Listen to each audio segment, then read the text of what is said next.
Dzień dobry, Andrzej Mierzwa. Witam wszystkich serdecznie w kolejnych kapitalnych rozmowach. Moi drodzy, kilka tygodni temu pan Mateusz Brzozowski, twórca i udziałowiec firmy OneMeter, napisał na portalu społecznościowym LinkedIn list otwarty opisujący perypetie jego spółki OneMeter, która uzyskała kilkumilionowe dofinansowanie z NCBR-u i Unii Europejskiej na stworzenie innowacyjnego oprogramowania do odczytywania przez użytkowników danych z liczników elektrycznych za pośrednictwem małej pastylki nakładanej na port optyczny tegoż licznika. Ale po rozpoczęciu sprzedaży i uzyskaniu około 20 000 klientów, firmy instalujące liczniki rozpoczęły blokowanie portu optycznego, co praktycznie uniemożliwiło działanie pastylki OneMetera. Dokładny opis całej tej sytuacji znajdziecie w artykule Ireneusza Sudaka w Gazecie Wyborczej, który ukazał się 8 listopada tego roku. Ja przeczytałem list otwarty na LinkedInie, przeczytałem artykuł redaktora Sudaka i postanowiłem zaprosić do kapitalnych rozmów pana Mateusza, żebyśmy zrozumieli, o co naprawdę w tej historii chodzi. Panie Mateuszu, witam serdecznie w kapitalnych rozmowach. Bardzo dziękuję, że pan był uprzejmy przyjąć nasze zaproszenie. Zanim zaczniemy, przypomnę, że partnerem naszego podcastu jest Towarzystwo Ekonomistów Polskich, które obchodzi w tym roku 30-lecie swojej działalności. Kapitalne rozmowy.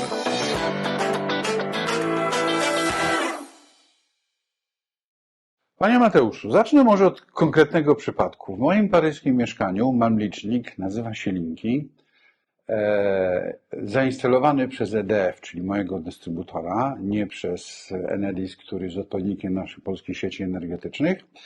Mam do niego dostęp albo przez stronę internetową, albo przez aplikację w moim iPhone'ie. No i mam w nim rzeczy następujące. Po pierwsze, mogę zobaczyć moją generalną konsumpcję za ten tydzień, za miesiąc, za rok, porównać przez różne okresy w kilowatogodzinach, euro i CO2. To jest po pierwsze.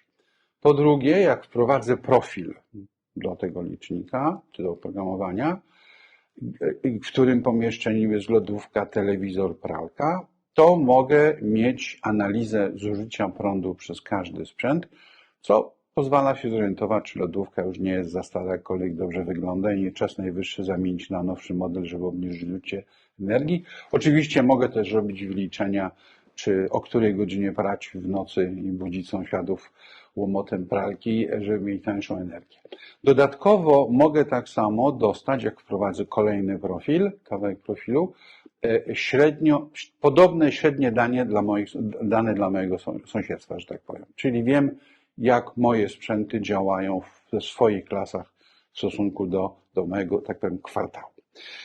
To fajnie. Mogę do tego używać oprogramowania na iPhone'ie, które daje mój dystrybutor. Mogę używać oprogramowania, które daje odpowiednik PSE, albo, uwaga, mogę zainstalować oprogramowanie prywatnej firmy HaloWatt, która robi dokładnie to samo i która ma dostęp do wszystkich danych. Oczywiście zastrzeżenie, to był jeden z warunków prowadzenia linki, to są dane drażliwe, czy wrażliwe, jakkolwiek to nazwiemy, więc jak się podpisuje umowę, to tam jest zapewnienie, że to nigdzie indziej dalej nie pójdzie. Notabene wielu prowadziło batalie sądowe o to, żeby tych liczników nie wprowadzono. No i według przepisów francuskich te batalie wszyscy przegrali, przygrywają dalej, dlatego że zgodnie z przepisami sieć ma prawo na swojej końcówce instalować taki licznik, jaki im pasuje, byle że był zgodny z zasadami RODO, i to sieć następnie decyduje, komu te dane, w cudzysłowie, jako pośrednikowi może udostępniać. Zanim pan dzisiaj przyszedł, wykonałem 2 telefony do polskich dystrybutorów i zadałem dokładnie to samo pytanie. To znaczy zapytałem się, mam stronę internetową, widzę, że można zainstalować mobilne aplikacje. Co mi to da? No więc dowiedziałem się, że da mi to generalną historykę mojej konsumpcji. Zapytałem, czy da mi to porównanie do innych. Nie. Przed nami to rozbicie na mój sprzęt? Nie. Czy planujecie Państwo wprowadzenie takiej usługi? Nie słyszeliśmy o tym. No to jak na to spojrzymy z perspektywy francusko-polskiej, to niech mi Pan powie, co miał nam dawać One Meter i bardzo proszę tą słynną pasylkę pokazać. Bo widzę, że Pan ją przyniósł. O, tak to wygląda, proszę Państwa. Rozumiem, że przykładało się to do portu, do licznika prądu, tak zwanego portu optycznego i on następnie przekazywał te informacje, dane do smartfona przez Bluetootha, tak? Przez Bluetootha do smartfona, do chmury, też przez smartfona lub przez bramkę USB. No dobra, to co to miało dawać konsumentom indywidualnym i firmowym w założeniu Pana? Znaczy, jeszcze bym wrócił do tego przykładu francuskiego, bo ten przykład francuski jest ciekawym przykładem, ale jest przykładem pewnego rodzaju złotej klatki. Dlatego, że Unia Europejska, tworząc dyrektywę 2019 przez 944, w prawie ujęła, że dostęp do danych pomiarowych przez odbiorcę końcowego ma być bezpłatny, łatwy i niedyskryminujący. Jak to się przekłada na przykład francuskich liczników linki, czy też innych krajów w wdrażaniu tej dyrektywy? No więc linki stworzyło EDIS, operator dystrybucyjny we Francji, tworząc standard dla liczników linki, niestety łamie tę dyrektywę, dlatego że ten dostęp jest oczywiście, ale on jest tylko i wyłącznie przez system operatora. Tylko i wyłącznie inaczej. Dostęp jest dla, powiedzmy, każdego odbiorcy przez system operatora, ale jeżeli ktoś by chciał mieć bezpośredni dostęp do swoich danych z licznika, to te liczniki mają wdrożony interfejs. Zaprojektowano w nich interfejs, który się nazywa TIC. I ten interfejs, dostęp do tego interfejsu jest ograniczony. W tym sensie, że on jest bezpośrednio pod pokrywą licznika, gdzie są zaciski do kabli elektrycznych, więc tylko wyspecjalizowany, certyfikowany elektryk, Przedstawiciel dystrybutora najczęściej. Przedstawiciel prawda? dystrybutora może włożyć coś do tego interfejsu. I domyślnie ten interfejs dostarcza tylko bardzo podstawowe dane historyczne. Jeżeli ktoś by chciał mieć dostęp do danych bieżących, takich samych, jakie ma operator, w momencie, kiedy dostarcza nam jakieś analizy naszego zużycia energii, no to ten klient musi przygotować specjalny wniosek do operatora o odblokowanie dostępu do tych danych rzeczywistych na żywo z licznika. Więc no to jest ten przykład pewnej dyskryminacji, która się... Ale firma HelloWatt chyba to robi. Ona to robi, Sprawdziłem, jest to prywatna firma, tak, niezwiązana z operatorami. Ona to robi, ale proszę zweryfikować, czy ona przypadkiem nie płaci dystrybutorowi za dostęp do tych danych i jakiego rodzaju musiała spełnić umowy, zawrzeć, żeby ten dostęp do tych danych uzyskać. Pewno podparła się tą dyrektywą, o której Pan powiedział. Tak, tylko że teraz jakby kwestią jest nie to, żeby...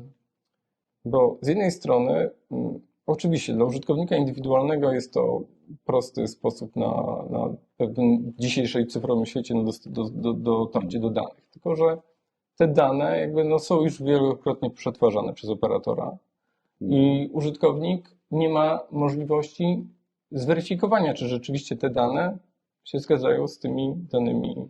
Nie ma możliwości jakby kontroli tego, co rzeczywiście ten licznik na bieżąco mu daje, bo dostęp do tego interfejsu z danymi jest utrudniony. No dobrze, ale w polskim przypadku liczniki, nowa generacja liczników ma ten właśnie port optyczny. Wszystkie liczniki cyfrowe, które były wprowadzone na rynek, one od samego początku miały interfejs komunikacyjny bezpieczny Mhm. w korzystaniu z tego bezpieczny do podłączenia dowolnego zewnętrznego urządzenia do tego interfejsu. No wiadomo, licznik prądu jest podłączony do prądu Mhm. i dobrze jest, jeżeli jest jakaś separacja elektryczna, galwaniczna pomiędzy tym, co przykładamy do licznika, żeby nas prąd tak, nie kopnął, tak, jak coś tak. przyłączam do licznika, prawda? I port optyczny zapewnia taką separację, dlatego że tutaj dane są wymieniane impulsami świetlnymi. No dobrze, ale czy jeżeli producenci przewidzieli w licznikach taką opcję, że ja rzeczywiście do portu optycznego mogę przyłożyć coś, co będzie w stanie odczytać sygnał z tego licznika, to cały Pana pomysł, cały produkt był oparty o to założenie. Cały pomysł jest oparty o to proste założenie, że jakby liczniki jakby tworzone w pewnym standardzie, który no, jakby istnieje od bardzo dawna,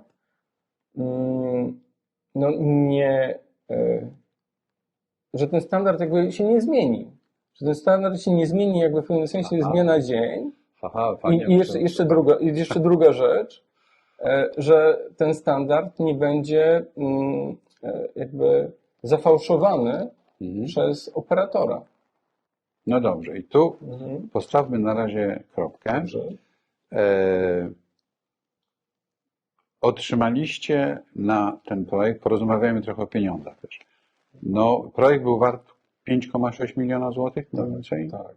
Sporą część tego dostaliście od NCBR-u i Unii Europejskiej, Blisko 4 miliony złotych. czyli z całym szacunkiem z pieniędzy podatników. No bo tak się NCBR finansuje. Unia Europejska w długim okresie czasu na końcu też płacą podatnicy, to się znikąd nie bierze. Rozumiem, że NCBR ocenił całość projektu od strony finansowej, ekonomicznej. Prowadziliście jednocześnie badania projektu z jednym z dużych dystrybutorów energii w Polsce, który również pewne testy, pewne sprawy z Wami opracowywał. No dobra. Z całym szacunkiem i dla Pana zespołu, i dla NCBR-u, prawnicy na to wszystko nie spojrzeli.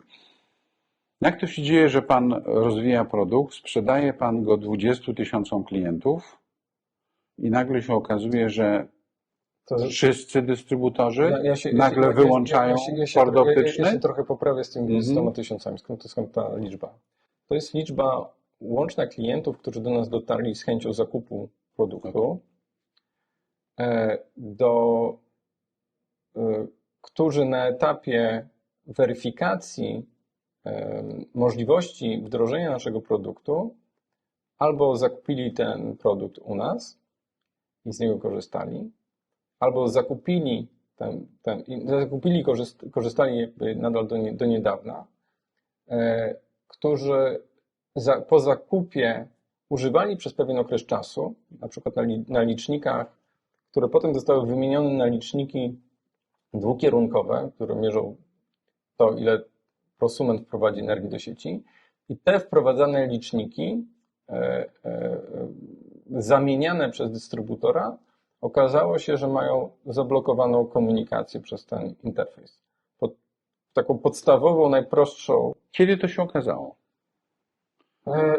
Jakoś to było w okolicy 2021 roku.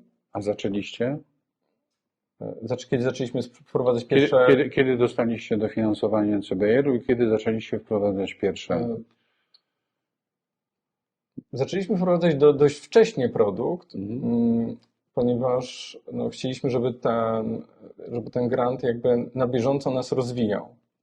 I naszym celem było zbudowanie jak największej kompatybilności naszego produktu z istniejącą infrastrukturą licznikową. Bo część liczników była bardzo stara, część nowa, więc jakby chcieliśmy, żeby to było jak najbardziej szeroko kompatybilne z różnymi dostawcami energii i z tysiącami różnych liczników, no bo jeszcze liczniki mają jakby swój, że tak powiem, mają swoje własne oprogramowanie, które między modelami może się też różnić. a nasze rozwiązanie ze względu na to, że jest bateryjne, to clou naszego rozwiązania było to, że na małej baterii ten produkt mógł pracować do roku czasu na liczniku. Więc ta efektywność komunikacji z licznikiem musiała być bardzo energetyczna, musiała być na bardzo wysokim poziomie, aby zapewnić jakby tą długą możliwość komunikacji. Bo największym problemem przy odczytaniu danych z licznika jest to, że zazwyczaj przy liczniku nie ma dostępu do zasilania. Czyli nie można tam blisko podłączyć żadnego urządzenia, które byśmy zasilili nie kilkoma metrami kabla, prawda? Wpadnę w Pan słowo, czyli wróćmy do harmonogramu. W 22 Pan powiedział, dystrybutorzy zaczęli blokować port optyczny, a Wy jesteście od znaczy kiedy tak. na rynku? My pierwsze egzemplarze produktu zaczęliśmy oferować już klientom w 2019 roku. Okej, czyli 3 lata mniej więcej.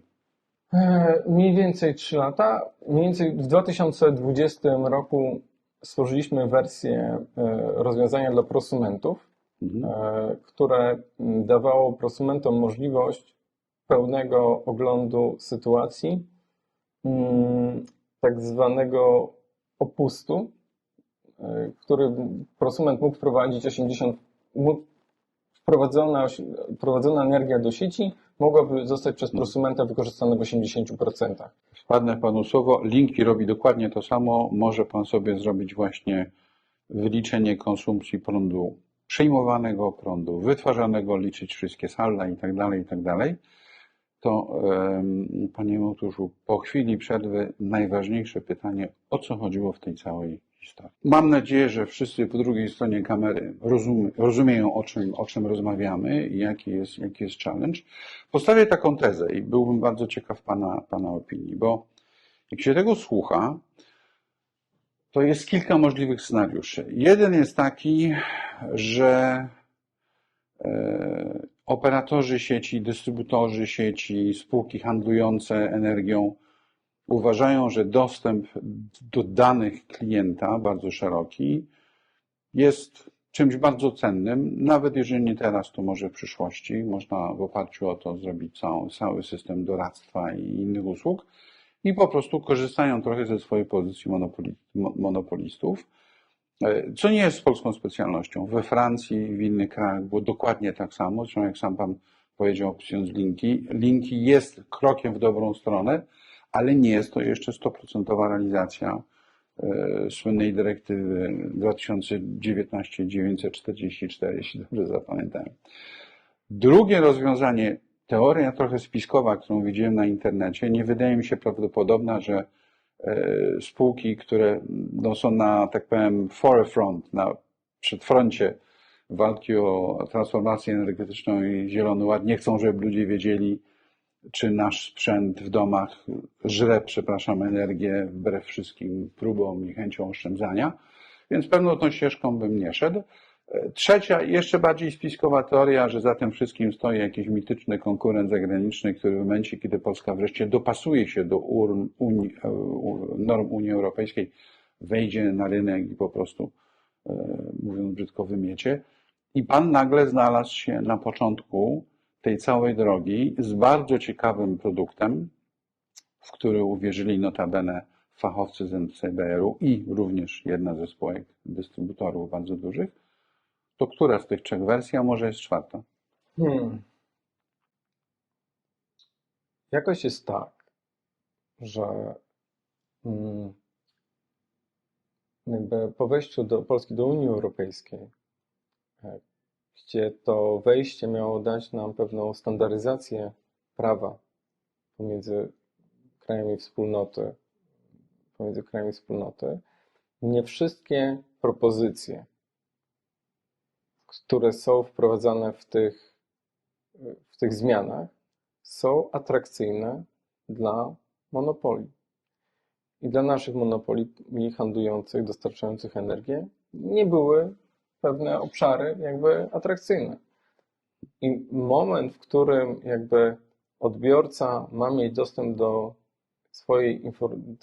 swoich danych pomiarowych w sposób łatwy łatwy niedyskryminujący, a który nie jest po prostu informacją z wyświetlacza na liczniku, bo przecież no, takie przez lata słyszeliśmy w energetyce informacje, że po co użytkownikowi więcej informacji, jeżeli on już ma dane dane i widzi co widzi na swoim wyświetlaczu, ile tam już zużył tej energii. Tylko, że te dane niczego użytkownikowi końcowemu, znaczy niewiele mówią. To może bym powiedzieć komuś, kto sobie spisuje rzeczy. Przede wszystkim nie wie, gdzie coś mu zjada za dużo energii. Tak, no jakby, Godzinami można, no bo pan tam ma wyskalowane, że jest konsumpcja godzinowa, dzienna i tak dalej. To można ustalić, kiedy pranie robić, ale... Jak z pierwszymi klientami zaczęliśmy rozmawiać, to było często tak, że był energetyk w firmie, który spisywał codziennie stan licznika, żeby wiedzieć, jak wygląda zużycie i czy coś się nie zmieniło, tak? Spisywał wieczorem, spisywał rano, żeby dowiedzieć się, czy coś w nocy w zakładzie nie zużywa energii. I teraz wracając może trochę do tego naszego podwórka, jakby spółki w pewnym sensie przestraszyły się, myślę, że tego naszego rozwiązania i także tego, że ten dostęp ma być łatwy.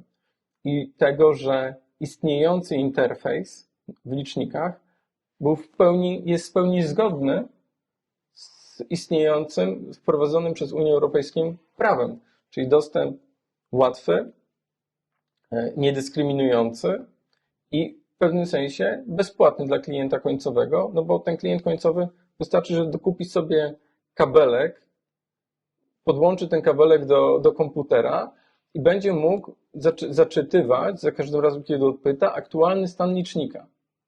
No, klient nie będzie mógł wejść w tryb konfiguracyjny i tak dalej, bo to wymaga odpowiednich haseł i dostępów, ale ten podstawowy dostęp do tej podstawowej informacji, który jakby powstał wraz ze standardem cyfrowych liczników, on tam był i on tam był dostępny. Więc działania wszelkie, które jakby powodują, że te spółki jakby odłączyły dostęp do tego interfejsu albo ograniczyły ten dostęp tylko i wyłącznie dla swoich własnych specjalistów, którzy to skonfigurują, zwłaszcza w domenie jakby wdrażania jakby super inteligentnych liczników, no to jest pytanie, gdzie te liczniki są super inteligentne, no bo jeżeli pewnego podstawowego dostępu do informacji jakby nie dają, a jakby tworzą jakby dodatkowe bariery, czy też wprowadzają nowe standardy w miejsce tego, to jakby zanim rynek się dostosuje do nowych standardów, no to trochę też czasu musi minąć. Ale proszę mnie skorygować, bo w Polsce można zmienić dostawcę energii elektrycznej. Nie, dostawcy nie można. Można zmienić sprzedawcę. Sprzedawcę, ale dostawca zawsze będzie ten sam. Dostawca jest zawsze ten sam w danym Chyba podobnie jest w całej Unii, prawda? Można zmienić sprzedawcę. W całej Unii jest podobnie. Jakby... Pytam się dlatego, bo dla widzów mała anegdota. Kiedyś, kiedy studiowałem w Arizonie, miasto Phoenix, które rozwijało się jak na drożdżach, miało elektrownię bodajże zasilaną ropą, czy dieslem, czy czymś innym brudnym, jedynym. I po długim czasie zbudowano elektrownię atomową w północnej części miasta. No i oczywiście prąd z tej elektrowni atomowej był czystszy, w cudzysłowie, ale był droższy, przynajmniej na początku amortyzacja się kłania. I pamiętam na studiach mieliśmy taki case study, co można zrobić w Phoenix, żeby mieć tańszy prąd. No, co się okazało nam, wyjaśnił profesor od biznesu tak zwanego państwowego, że no, miasto zostało podzielone na połowę. Północ dostaje prąd w cudzysłowie atomowy, południe jedzie dalej na starej elektrowni i najprostszą metodą ucieknięcia od drugiego prądu atomowego jest przeprowadzić na południe miasta. To tak na najlepszym, najbardziej liberalnym rynku na świecie nie ma rzeczy doskonałych. Dobra, panie Mateuszu, wróćmy jeszcze raz do pieniędzy. Bo jak gdyby zamykając ten temat, który pan poruszył, rozumiem, że tu jest... Ja myślę, że tutaj jeszcze... Trochę niechęć operatorów dzielenia się informacją po to, żeby pan sam nie zaczął podejmować Jakby decyzji. Rzecz niestety cały czas mi się wydaje i jakby te argumenty, które jakby przedstawiam w moim liście otwartym, bo od tego listu otwartego jakby się zaczęło, w którym jakby przedstawiam jakby po latach obraz zmian w polskiej energetyce po latach, no bo jakby trochę inaczej jest, jakby się wchodzi, jak się wchodzi jakby w rynek energetyczny jako pomysł, startup, kiedy trzeba z każdym nawiązać współpracę i zbudować relacje. I ten obraz jakby po latach jakby mi się zmienił, tak? Jakby po latach jakby walki, walenia głową w mur, jakby gdy wyłączyłem się operacyjnie na blisko rok czasu, żeby jakby sobie przemyśleć siebie samego jakby w tej całej układance i jakby tego, czy to ja popełniałem cały czas błędy i czy też jakby gdzie były błędy jakby w założeniach, tak? Całej tej mojej układanki. Jakby po latach widzę, że jakby nie popełniłem żadnego błędu jakby logicznego, czy też jakby błędu, popełniłem taki błąd bardziej poznawczy, bo założyłem, że po drugiej stronie będzie chęć współpracy z kimś, kto chce wprowadzić na rynek rozwiązanie, które poprawi efektywność energetyczną, czy też domu, czy też firmy, czy też dużych przedsiębiorstw, które mają po kilkaset jakby nieruchomości, którymi chcą zarządzać i mieć dane jakby z tych nieruchomości, które są u różnych dostawców energii, że te dane będą mogły mieć w swoim własnym jednym punkcie i zarządzić tym w sposób jakby... No dobrze, a może przewrotne pytanie. Może powinien pan ten produkt sprzedawać spółkom energetycznym? Skoro one same nie tworzą tego typu danych, nie przetwarzają, nie mają tego systemu, a chcą to zatrzymać. Były też takie pomysły, tylko że jakby ograniczenie, to jest także wtedy ograniczenie mojej konkurencyjności przez spółki, więc to jest działanie jakby... No ale ma pan biznes. No, Z całym szacunkiem. no tak. No, Ma pan biznes, ma pan klientów, tak powiem, tak zwanych przemysłowych, business to business, to jest... To trochę tak, jakby wchodząc na rynek, jakby chcę grać na takich samych zasadach, co inni, prawda? Jakby chcielibyśmy, żeby prawo obowiązywało wszystkich tak samo, zwłaszcza jeżeli jest zdefiniowane do tego, aby chronić tych, którzy są, że tak powiem, mogą być dyskryminowani przez to prawo. No jakby w tym konkretnym obszarze no okazuje się, że jakby taka różnica między rynkiem polskim a na przykład rynkiem niemieckim jest taka, że na rynku niemieckim mamy blisko 1000 operatorów dostarczających energię. Nie sprzedawców. Nie sprzedawców, operatorów. Miasta mają swoje własne spółki dostarczające energię. To jest jakby tyle jest jakby zarejestrowanych, więc te podmioty nie mają ekonomicznej siły na to, by forsować zmiany w prawie, które jakby mogłyby być jakby przeciwko rynkowi. Jakby rynek bardzo silnie jakby działa na korzyść konsumentów. U nas jest tak, że jakby lata temu, 15 lat temu rozdzielenie kompetencji rynku, unbundling pomiędzy spółkami dystrybucyjnymi państwowymi a spółkami obrotu miało dokonać jakby rozdzielenia kompetencji. Spółki dystrybucyjne powinny stać na straży jakby niedyskryminującego dostępu do rynku, a nie chronić jakby pozycję dominującą swoich własnych spółek sprzedających energię. Co niestety ma miejsce nadal w naszym kraju, dlatego że jeżeli dostęp do danych jest dyskryminujący, jeżeli niezależny sprzedawca energii nie może w łatwy sposób, na przykład z licznika, pozyskać danych na temat historii zużycia swojego klienta, bo z OneMeterem mógłby to zrobić. Mógłby, proponując jakby klientowi rozwiązanie, mógłby zamontować OneMeter na liczniku swojego klienta. OneMeter zebrałby dane profilowe na przykład z ostatniego miesiąca i na tej podstawie sprzedawca mógłby zaproponować zmiany parametrów dystrybucyjnych, mocy umownej, no i chociażby, czy sprawdzić, czy nie ma innych kłopotów z mocą bierną, z energią bierną konsumowaną w nadmiarze. I ten sprzedawca nie może tego zrobić. Czyli on nie może wyjść do klienta inaczej niż trochę na podstawie historycznych informacji z faktury, która jest informacją bardzo ogólną. A jeżeli chciałby to zrobić, czy też jeżeli to robił, to musiał zapłacić operatorowi za dostęp do tych samych danych, które mógłby dać OneMeter. To podsumujmy. W pierwszej części powiedzieliśmy, o co w ogóle chodzi. Teraz mówimy o diagnozie, co się stało. Proszę mi poprawić, jeśli dobrze zrozumiałem, ale jednym z głównych powodów w tak zwanej drugiej linii jest fakt, że no choćby w Niemczech, które Pan przytoczył, to już nawet nie chodzi o ilość tych spółek dystrybucyjnych, ale sam prosty fakt, że właściciele są różni.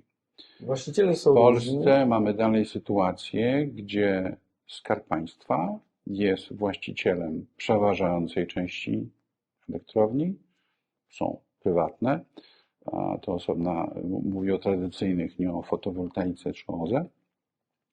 Jest państwowy właściciel sieci energetycznej, podobnie jak w wielu innych krajach Unii Europejskiej, i są praktycznie państwowe spółki dystrybucyjne, operatorzy, handlowcy.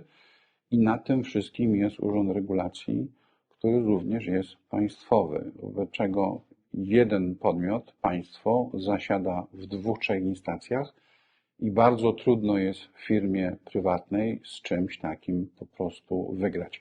W Niemczech, we Francji ten proces już się rozpoczął, też jeszcze jest daleki od skompletowania. Powiedzmy sobie jasno, bardzo trudno jest złamać te naturalne monopole, czy to jest energetyka, czy to jest kolejnictwo. Najprościej chyba poszło w telekomunikacji z bardzo prostego powodu. Dokona się niesamowita zmiana technologiczna, w sensie najpierw komórek, a potem internetu.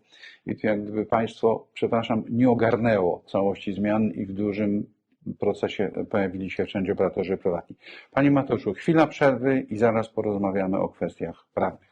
Trzeci blok naszej rozmowy z Mateuszem Brzozowskim na temat licznika, czytnika OneMeter.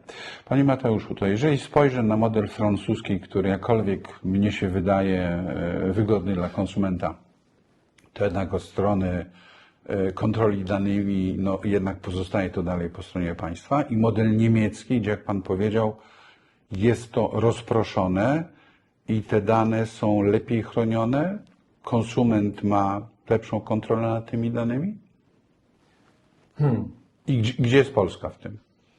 Dobrze. No to tak jak powiedziałem, we francuski model w kontekście liczników linki został stworzony przez monopol. Jakby został jakby zaakceptowany jakby przez państwo, ale jakby został stworzony przez monopol, który w dalszym ciągu jakby kontroluje dostęp do danych. Czyli jakby odbiorca, który chciałby sobie samodzielnie odczytać dane bezpośrednio z licznika, ma szereg ograniczeń, które musi przejść przez interfejsa, którego i tak założył dystrybutor. Dystrybutor i jeszcze musi składać odpowiednie wnioski i tak dalej, więc jakby ten dostęp jest, więc wyobraźmy sobie dostawcę, który chciałby wprowadzić nowe usługi w oparciu o dane, usługi, które pomagają jakby zarządzić bilansowaniem energii, na przykład z fotowoltaiki, jakieś tam pompy ciepła, co tam by miało, albo kilkadziesiąt różnych firm, kilkadziesiąt różnych jakby lokalizacji, które miałyby być jakby upomiarowane w jakiś sposób centralny dla firmy, która ma po paręset obiektów. Jakby w tym francuskim modelu jest to niemożliwe dzisiaj. Okej, czyli mamy francuskie państwo opiekuńcze, które mówi, możecie wprowadzać rozwiązania, linki, czy nawet Hello What, ale tak powiem, dane pozostają po mojej stronie, wy jesteście tylko pośrednikami. A w systemie niemieckim? I teraz tak, system niemiecki był tworzony jakby przez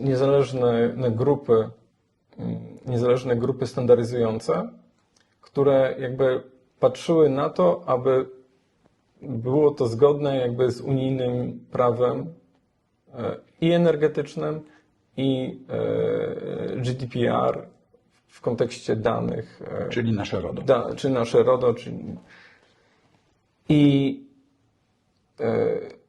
w modelu francuskim, czy też w tym, co się zaczyna dziać u nas w Polsce, jest tak, że operator po prostu sięga sobie po nasze dane pomiarowe, z których można wyciągnąć bardzo wiele informacji, których można sprofilować klienta końcowego i wiedzieć także jakby na bieżąco, jeżeli te dane spływają i ktoś miałby dostęp do tej informacji, o której godzinie dana osoba idzie spać, o której godzinie dana osoba wstaje, jaki tryb życia prowadzi. No ale jak pan ma Alexa albo innego Siri, to i tak tylko inna grupa i to są inna grupa GAFAM, firmy prywatne. Inna zgoda. Firmy prywatne, inna zgoda i kto inny ma dostęp do tych danych. To ja jako konsument wyrażam zgodę na to, w jaki sposób moje dane są przetwarzane. Absolutnie. I do czego one służą. Podobnie z kartami kredytowymi można wyśledzić dokładnie cały tryb pana dnia, miesiąca życia prawie, tylko że ta informacja jest znowu w rękach firm prywatnych za pana zgodą. Tak. I na rynku niemieckim jakby ten dostęp do danych jakby to klient końcowy decyduje, jak często operator może dostać od niego dane. I oczywiście są usługi, które wymagają tego, aby operator jakby na bieżąco miał dostęp do precyzyjnych danych jakby pomiarowych bieżących, zwłaszcza w obszarze bilansowania fotowoltaiki czy też magazynów energii, ale są też odbiorcy indywidualni, którzy przykładowo mieszkają w blokach, gdzie tak naprawdę temu operatorowi wystarczą dane raz na miesiąc, bo i tak ten operator jakby na podstawie jakby algorytmów statystycznych wyliczy odpowiednie zużycie i zaplanuje pobór energii przez tych. No dobrze, postawmy tu może granicę, bo żebyśmy nie poszli za bardzo w kwestie formalne, systemowe, ale proste pytanie. Dostaliście duże dofinansowanie z NCBR-u. Ono zostało rozliczone? Tak, zostało rozliczone już parę lat temu. Czyli NCBR jak gdyby pogodził się z faktem, że sfinansował coś, czego system nie przyjął. To znaczy tak, jakby my zrealizowaliśmy projekt. Chcieliśmy, żeby ten projekt był wdrażany w Polsce. Jednym z elementów na przykład projektu było to, żeby przeprowadzić jakby pilotażowe wdrożenie u operatora dystrybucyjnego i okazało się, że takiej współpracy i takiej chęci nie otrzymaliśmy ze strony polskich dystrybutorów. Próbowaliście Czechy, próbowaliście Niemcy? No i właśnie wraz z partnerem z Czech przeprowadziliśmy badania i testy naszego rozwiązania u czeskiego dystrybutora CES, to taki odpowiednik PGE naszego, gdzie nasze rozwiązanie przeszło pomyślnie testy i zostało jakby zaakceptowane przez operatora publicznie, to jest informacja dostępna na publicznej stronie, jako rozwiązanie, które może być instalowane na licznikach u odbiorców końcowych. To czemu rozmawiamy w Warszawie, a nie w Pradze? To długi temat, ale jakby my robiąc nasze rozwiązanie, także zakładaliśmy, że ono będzie wdrażane tutaj, więc jakby musieliśmy ponieść dodatkowe znaczne nakłady na dostosowanie i zrobienie pewnej nowej standaryzacji do rynku czeskiego przy ograniczonym, że tak powiem, naszym budżecie. I na to już dofinansowania z NCBR-u nie było. I na to jakby już musieliśmy dokładać jakby z własnej kieszeni. A rynek niemiecki podobnie? Rynek niemiecki trochę podobnie. No, jakby trochę jest tak, że żeby wejść na rynek niemiecki, trzeba albo wejść z dużym partnerem niemieckim, albo być super, albo dostarczyć super konsumencki produkt. Super konsumencki produkt wymaga naprawdę ogromnych nakładów finansowych, aby ten produkt był idealny dla konsumenta końcowego. Technologia dalej pozostaje ta sama, czy się trochę zmieniła? Technologia nadal pozostaje ta sama, z tym, że jakby to, co chcieliśmy jakby wdrażać jakby na rynku niemieckim, to już jakby kolejna wersja aktualnego produktu, która jakby rozwiązywała szereg mankamentów związanych z tą naszą pierwszą wersją. Bo, tak powiem, rosnące oczekiwania i potrzeby konsumentów wymusiły zmiany w całym systemie w Niemczech. No my po prostu uczyliśmy się jakby tego rynku.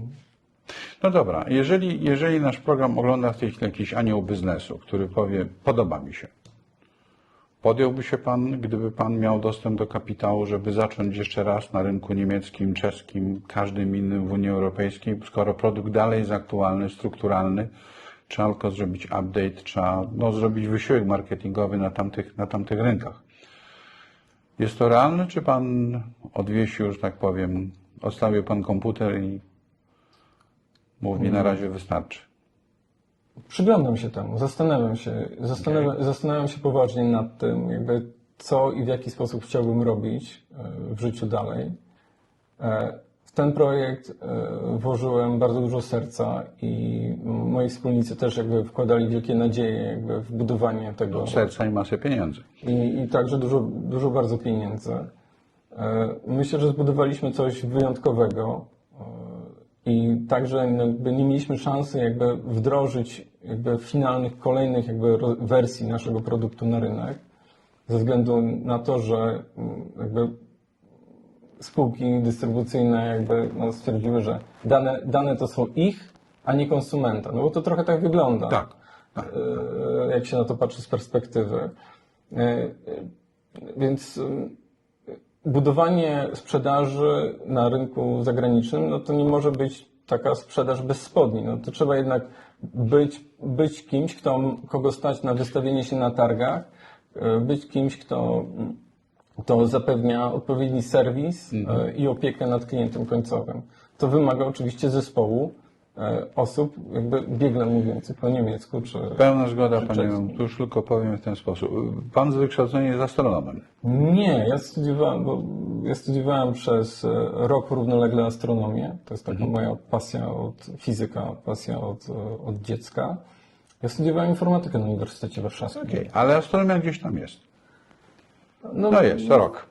W sercu. No w to sercu. pozwolę sobie powiedzieć stara maksyma per aspera ad astra, czyli przez trudy do gwiazd, czy z oczekiwania do gwiazd, więc dla Pana powinno być naturalne, że warto dalej próbować i podeprę to drugą maksymą, tym razem Napoleona, którą znają wszyscy sportowcy, bo maksyma jest na stadionie Roland Garrosa w Paryżu tenisowym, gdzie odbywa się co roku słynny puchar, którym wygrywa regularnie nasza Iga Świątek. I stwierdzenie jest, że zwycięstwo należy do najwytrwalszych.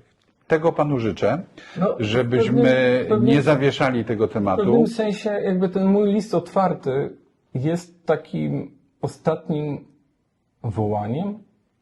Ja bym powiedział, że to jest Pana zaproszenie, tak powiedziałem, że być może znajdzie się ktoś, kto nas w tej chwili ogląda, kto przeczytał artykuł redaktora Sudaka, czy kto obserwuje Pana profil na LinkedInie i ten list zna.